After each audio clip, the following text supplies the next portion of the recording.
time for and off the radar was the MLB writer who is in hot water. Oh, no. I want to make sure we get to that. Let's do the Mavericks first because it's right here in our backyard, and then also the Mavericks have now had yet another change. Yesterday, Donnie Nelson out after 24 years.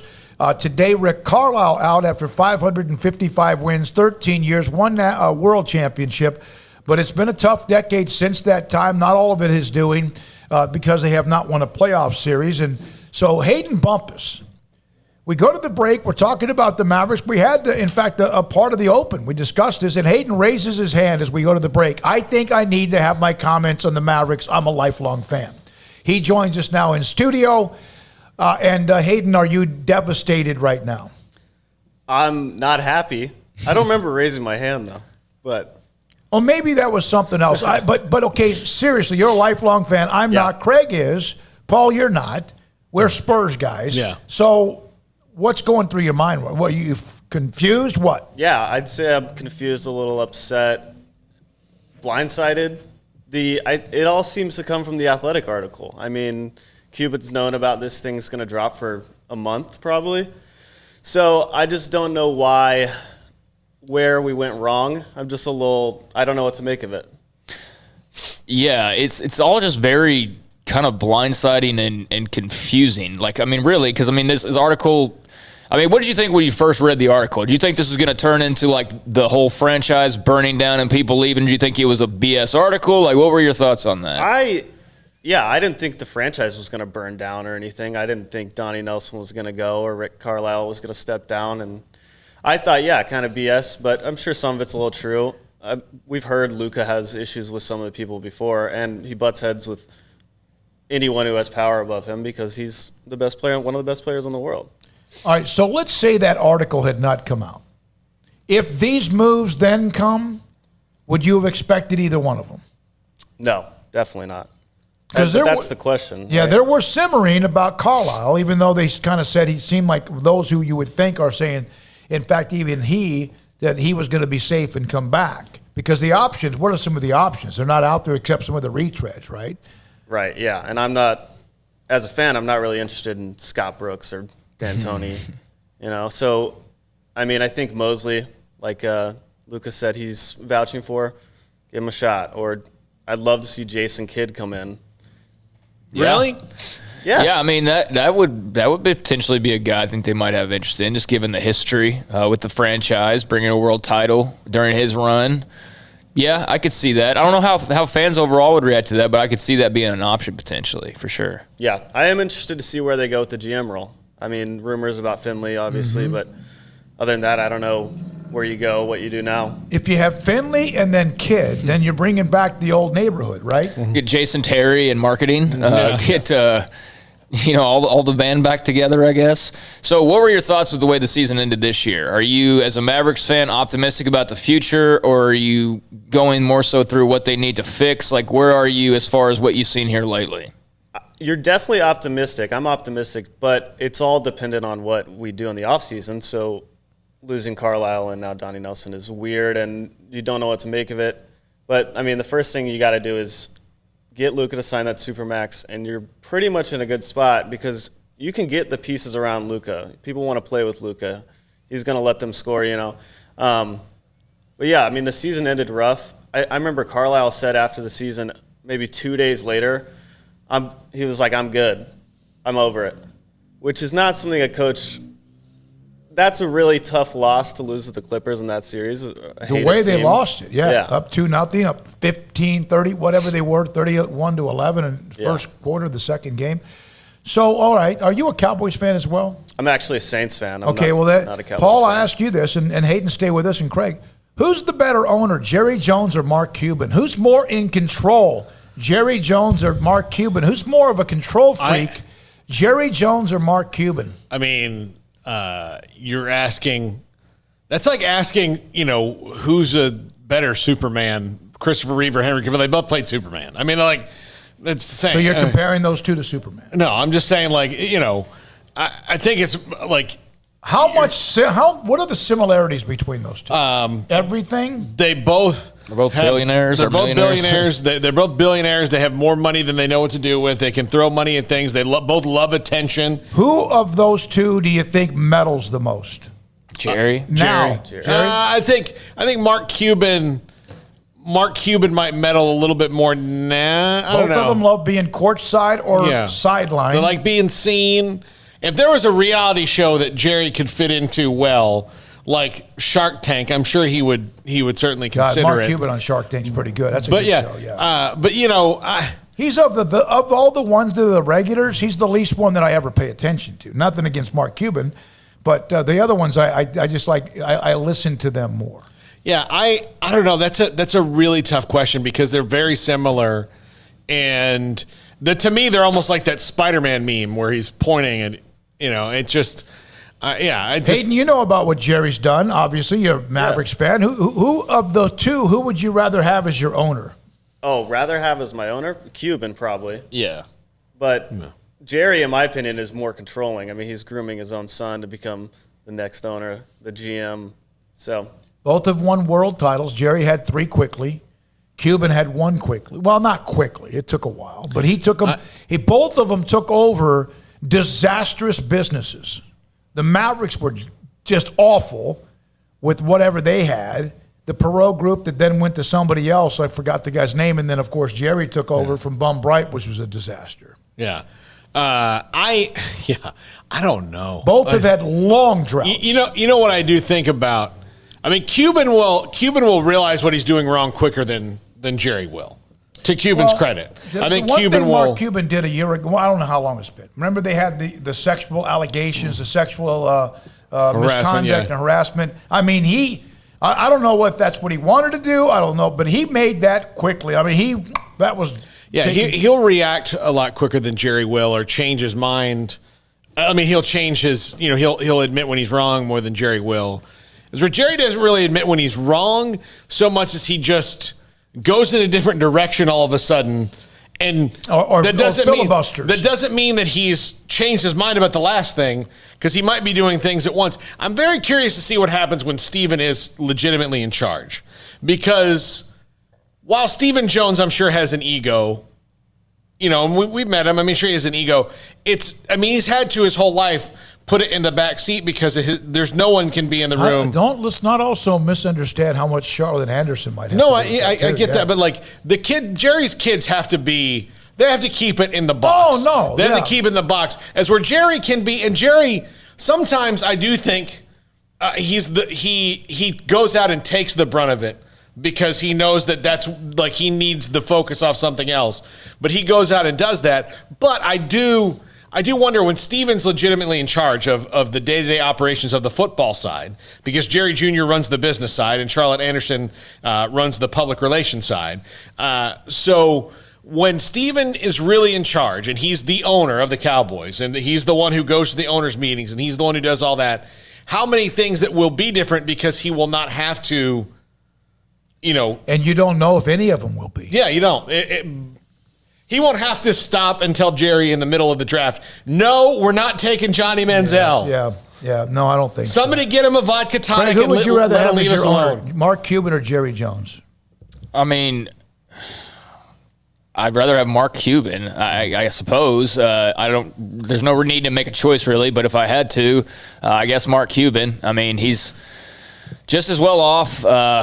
I don't know. I don't know what's going on with the Mavericks right now. Yeah, I don't know if we're talking, absolutes, and I have no idea what's even going on with Mark Cuban right now. Like, does he need somebody to come and help him? Like, does he need somebody to come and reality check him? Because he went from saying it's BS on this article written 3 days ago to losing Donnie Nelson to losing Rick Carlisle. I mean, obviously it's not BS. So until he says something further and actually sheds some light on whatever the heck is going on in that front office, then I don't know what to think about Mark Cuban. But if you take the article out, changing over your GM and coach when you're kind of stuck in the mud, it doesn't seem strange. It would still have been big news, and everybody would have been like, oh, well, that's big. But if you think about, look, they've got a new star. They haven't changed much. They're spinning their wheels. That's fine. But then this article comes out 3 days before this. Hey, and you're right. You have to think something has to do with it. You can't not make that connection. And the only person who can sever that connection between the article and this, and like this is just a coincidence, is Mark Cuban. Who and it's called not it? just he called it total BS. It's too hanky to me. Yeah. Here is from, do you know Casey Bumpus?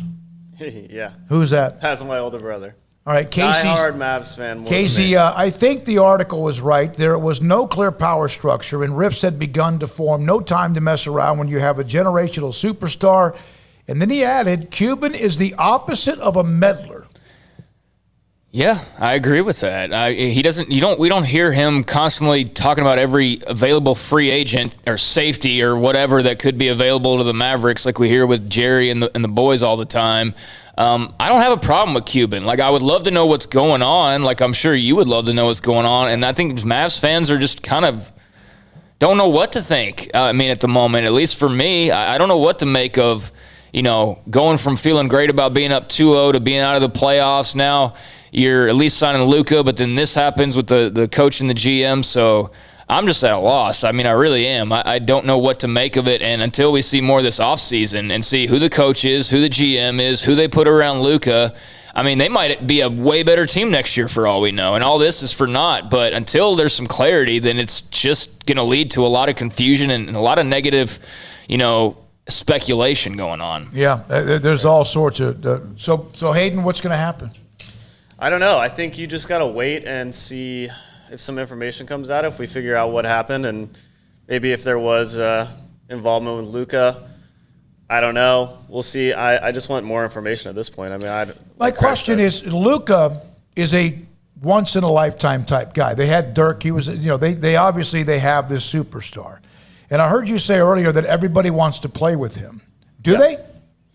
I would think so. I think you want to play with him. He's not a guy who's putting up 40 and 2 assists. He's putting up, double-doubles, triple-doubles. One of the things we wondered about for years about the Mavericks and free agency, look, I think the part of the problem, when the Spurs tried to get into free agency, when they saw which way it was going and they wanted Tim Duncan to have one last run, they went after Chris Paul and LeBron. They got everybody in because of Popovich and the Olympic team. But I do think a lot of those guys didn't want to come to the Spurs because there's no pomp and circumstance. You could win 10 league MVPs in a row and they'll put one picture of you 8x10 up in the hallway. And that's what the Spurs do.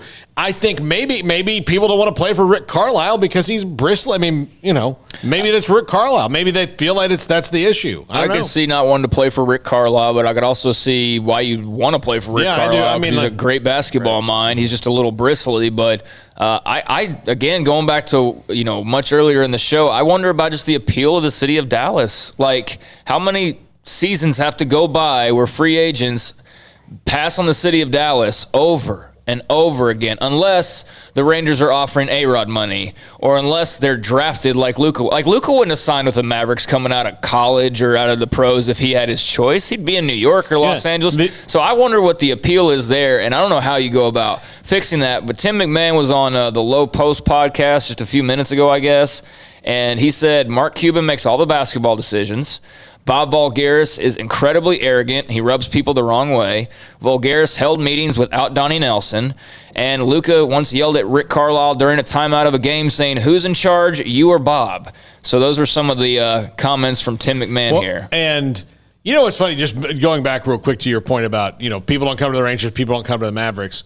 The only team that could honestly if they had no restrictions, open their door free agency-wise and see a flood is the Cowboys. And they can't because of the salary cap. And right now they don't because it's just not what they do. But that's the only team in Dallas. If Jerry could open the floodgates and just sign whoever he wanted to, like the NBA, if he wanted... Like the 90s when he did that. Like the 90s, he would do it. That's what they would do. And, everybody, Xavier Howard, Jamal, everybody in a contract dispute, believe me, those things with the Cowboys would be legitimate if the salary cap didn't exist in the NFL, because Jerry Jones would be like, yep, sure, come play here. It's fine. That's what would happen. But that's the only real free agent place that can... No, they're kind of stuck. The Stars are a little bit, a couple years ago or whatever, had a team that looked like they were pretty damn good. Was it last year? They were in the Stanley Cup Finals last year. So. Yeah, but Well, and how nervous are you that this is like the make or break decision of Luka's future in Dallas? Because he's going to be around for a little while, but like big picture, when he's 32 years old and 34 years old and, getting ready for Hall of Fame induction eventually, does it make you nervous just what's going on as far as like them keeping him ultimately over the long haul? Sure, yeah. I know he's going to sign the Supermax. That's pretty clear to me. Yeah. But when you're looking long-term, 5-6 years down the road, I would say my percentage of him being here 5 to 6 years went from 90% to like 80%. I still think he's going to be here. I think we're going to figure it out. I think Luka's going to have a lot of input in that, and we'll make him happy. That's the thing the Mavericks have to do. Is keep There's him no happy. doubt in my mind that Carlisle will be a head coach, though. In a league that's a lot of retreads, he will be a head coach by the end of the week. By maybe the end of the week or month, I would think. And look, he can be really picky. He'll be a coach when he wants to be a coach. Yeah. Like that could be tomorrow, that could be 2 months from now, but whenever he wants to, he will be. But he won't have to go to a team like Orlando that's rebuilding unless that's what he wants to do. Will Donnie Nelson be a GM or director of basketball operations? I would think so, yeah. He's I would 24 think so. years in, At least a Euro scout or something. Yeah, at least. But remember what he told us? If I'm Portland or Boston, I'm calling Rick Carlisle because you already got a good team. Donnie Nelson told us when we had him on, it was like, a month ago. He misses that European ability to go over Europe and scout and look at talent and stuff. All right, Hayden. Yeah. I will say I'm, shocked by the news originally and then not shocked because, we kind of had a warning on Monday when this article dropped. But part of me is trying to be optimistic and thinking like, okay, they've gotten everything they can out of Rick Carlisle at this point. It's clear there were people on the outs. I don't know, but like the Vulgaris thing, that's bizarre to me, and I need more information on what the hell that's all about because it's just odd. It's very odd that this random dude is so powerful in the Mavs front office, the last couple years or something. But as far as, Donnie Nelson's been there for forever. Like, what else is he going to do other than what he's always done? Same thing with Rick Carlisle. Like, he's already won a title. So, I don't know. Maybe new blood's what they need. Maybe they need a coach that's more, in line with Luka and a GM that's more in line with Luka. So I look at that as maybe this is a positive in the long run, but we sure do need some answers on this Vulgaris thing, and we need to hear some more from Mark Cuban. Yeah, we do, and we'll see what is next. Hayden, thank you, man. Appreciate it. Your brother Casey as well, among others. When we